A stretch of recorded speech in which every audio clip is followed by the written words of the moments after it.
A couple of bills are being proposed, one in Arizona, one in Alabama, and to be honest, probably in a bunch of other places, but I don't have those articles pulled up, so we'll keep it to these two states for now, suggesting, or I'm not suggesting, but stating straight out that that transgender students can't compete in girls' sports. There is some, well, I think these might be wrong. I gotta read the Arizona one, and we'll walk through the nuance.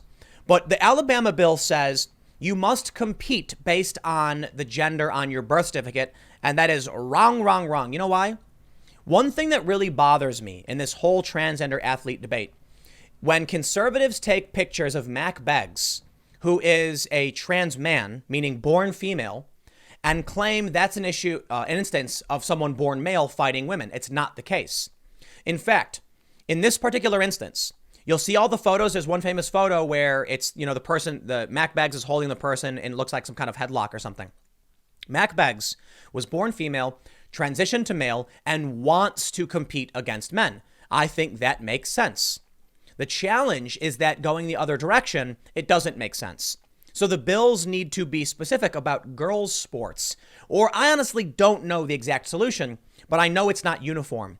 Just saying you compete based on your biological gender doesn't make sense if you're going to have a woman taking testosterone fighting another woman. Sorry. You need to figure out a different solution to this. And don't ask me, I'm not the smartest person in the world, but let's read this and we will talk about it. Arizona House passes bill banning transgender students from competing in girls' sports. The Arizona House of Representatives passed a ban on students who are transgender girls from participating in girls' sports at schools across the state Tuesday. Okay, the bill. HB 2706 requires that teams in the state must be expressly designated for males, men or boys, females, women or girls, or co-ed or mixed sex. Athletic teams designated for females, women, or girls may not be open to students of the male sex under the proposal. If that's as far as they go, I think it's a step in the right direction. Probably we'll need some, polishing. We'll need to figure out we get this right. But the problem isn't people competing based on the gender they identify as. It's males competing in the women's division. If a female wants to compete in the men's division, I think, there's no real issue there. That's her choice.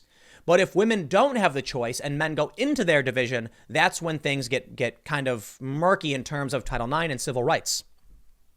The bill passed along a party line vote of 31-29 on Tuesday, and it will now be sent to the state Senate. It will apply to both public and private schools, as well as community colleges and universities. The bill, introduced by GOP State Rep Nancy Barto, originally required that students get a sworn doctor's statement detailing their genetic makeup. Yikes, dude, come on. Internal and external reproductive anatomy and normal endogenously produced levels of testosterone. That is getting a little specific, I gotta say. However, Barto later amended the bill to only require a genetic test. That also seems to me to be odd. If a student's sex is disputed. Okay, that's still odd, but I get it. The Arizona Republic reported Democratic lawmakers called the original proposal as the Show Me Your Genitals law. Dude, I think that law went a little too far, to be honest. We can just have you show your birth certificate. Even this to me is we just want to make sure we protect women in their division. There's a reason why we separate them. And it's because men tend to win. It's possible the women can win. We just had this big story of a female won a male championship because it happens. It's entirely possible, but it's a tendency. That's the issue. Democratic state legislators have criticized the bill, arguing that the measure is an overreach by the state into a choice that should be left to students, their families, and their schools, according to the outlet. We're policing gender, Minority Leader Charlene Fernandez said. She's a Democrat.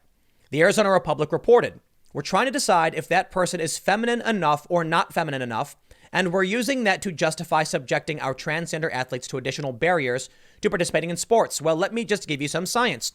Prenatal testosterone plays a role in physical development. That's the challenge.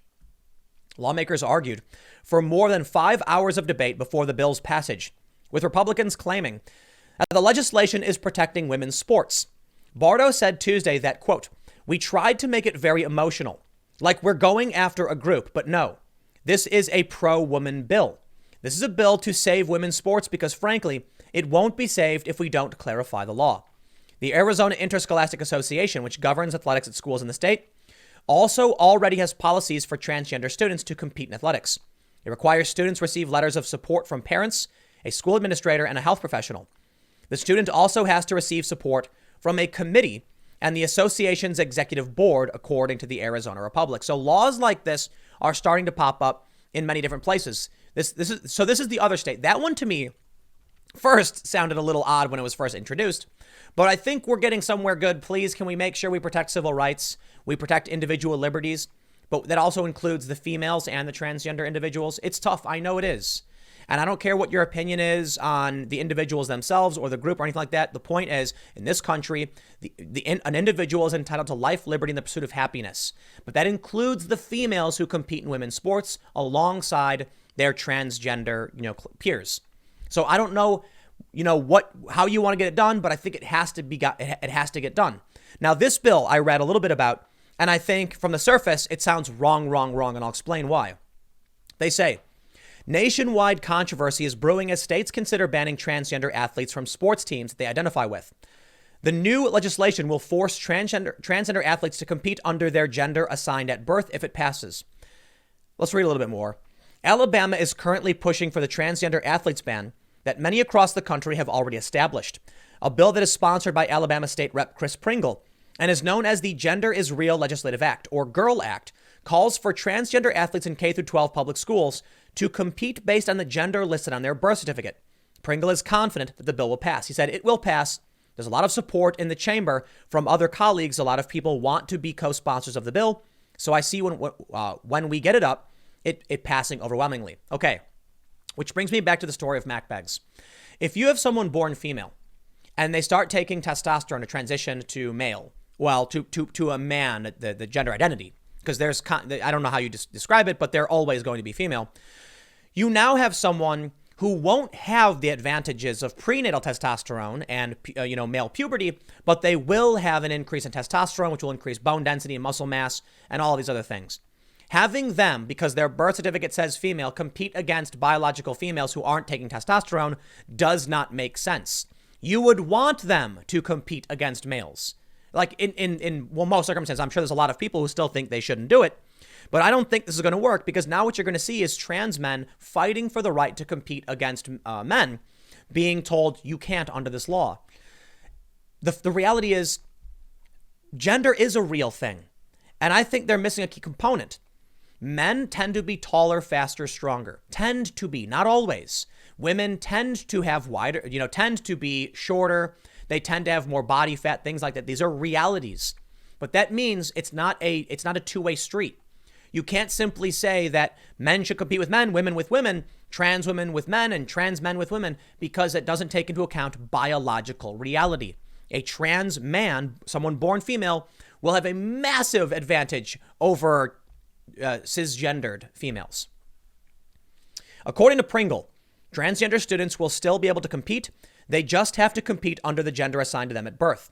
I'm interested in protecting the young ladies who have trained and worked very hard and competed as female, because we all know boys are stronger and faster, and it's all about fairness. Great. I'll tell you what you're going to see. You're going to see another Mac Beggs situation where conservatives are going to get angry and confuse Mac Beggs for being biologically male, which Mac Beggs is not. I don't know what Mac's pronouns are, and I don't want to get banned on YouTube, so I get it. Welcome to censorship world, but I'm trying my best. I got to love with you guys. I do talk about this a lot because we need to talk about it. You know why? Because trans people are deserving of their individual liberties and civil rights the same as everybody else. But so are females, so are males, is every individual. And it's becoming harder and harder to actually talk about this. Hence I don't know Mac Beggs' pronouns. I'd assume, but I could get in trouble. Why, just recently, the famous rapper Zuby, who you may be familiar with, got suspended on Twitter for saying "okay, dude" to somebody. That's not even gendered. Like, I guess it was 50 years ago, but it's just a comment. It's not supposed to mean you're a man or to misgender someone. That's how insane things are getting. So we absolutely must insist we can have this conversation. Because I'll tell you what I'm doing right now. I'm sure I'm going to get a bunch of angry feminists screeching at me saying, transphobia, whatever. I don't care. The reality is this bill doesn't address the problem correctly. It needs to be called out and criticized. We need to solve this problem. And maybe the answer is just a transgender division. You know why? A trans man, that's somebody born female, will have an advantage over females, but a trans woman will have a disadvantage over biological males. In which case, maybe they can compete in a transgender division where the disadvantage and the advantages start to sort of, cancel each other out to an extent. I honestly don't know. What I do know is we can't do nothing, and we can't just end sports for females. Because with this bill, you're going to see the same thing. While you won't see a biological male winning, you're going to see a female taking testosterone winning all the time. And that's still part of the problem, isn't it? Look, steroids were banned for a reason. One of the jokes I've seen is that maybe it's time we just let everybody take whatever they want to be the best. And it was like a meme where someone's just got a bunch of needles and stuff, and they're like full of crazy hormones and blood doping or whatever, and it's nuts. I don't think that's the answer. I think it's a funny joke. The issue is, the reality is when it comes to sports, we're trying to find the best of the best of the best. We know that men, the best, the fastest, best swimmer male is, the best swimmer in the world, the fastest is going to be a man. The best wrestler, the best physical, whatever, typically will be a dude. Women, they get their own division because of this. It's just reality. Deny it all you want. It's not going to change anything. But when we see these, I think we're seeing that the reaction isn't the correct approach. There's a better way to do things. I'll leave it there. Stick around. I got one more segment coming up for you in a few minutes, and I will see you all shortly.